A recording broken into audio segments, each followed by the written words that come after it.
त्याबद्दल जरांगे पाटलांची कोल्हापूरमध्ये पत्रकार परिषद झाली, त्यामध्ये त्यांनी असं म्हटलंय की राणे आणि दरेकर हे फडणवीसांनी आपल्यावर टीका करण्यासाठी सोडले। राणे साहेब आणि दरेकरजी हे सत्य सांगताय, मराठा समाजाला प्रबोधन आणि त्यांना मराठा समाजावर प्रकाश टाकण्याचं काम करताय।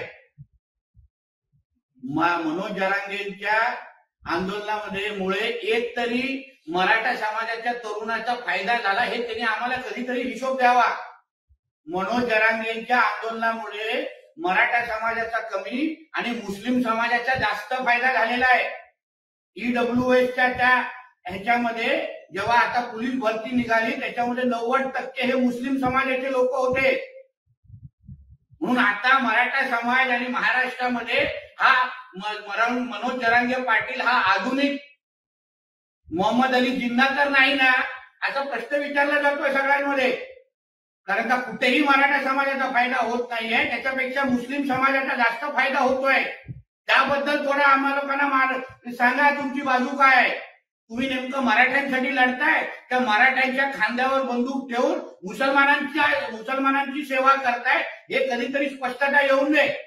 आणि त्यावर अगर आमचे राणे साहेब, आमचे दरेकर साहेब अगर बोलत असतील तर मराठा समाजासाठी जेव्हा हे गोधडीत होते ना मनोज जरांगे पाटील, तेव्हा राणे साहेबांनी मराठा समाजाला आरक्षण देऊन दाखवलेलं आहे।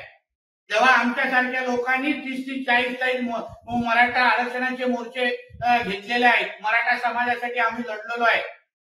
म्हणून आम्हाला मराठा समाज आणि मराठा समाजासाठी हित हे आम्हाला त्यांनी सांगू नये। तेव्हा तो गोधडीमध्ये होता, आमच्या ऑफिसमध्ये स्वतःची केस काढण्यासाठी उभा राहायचा। म्हणून राणे साहेबांना, दरेकरजींना आणि आम्हा लोकांना आव्हान देऊ नको। तुझ्या शाळेतले प्राध्यापक आहेत ते लोक, तू आता नवीन विद्यार्थी जॉईन झालेला आहे आणि पहिलं तू हे सांग की तू मराठ्यांचा आहे की मुसलमानांचा आहे?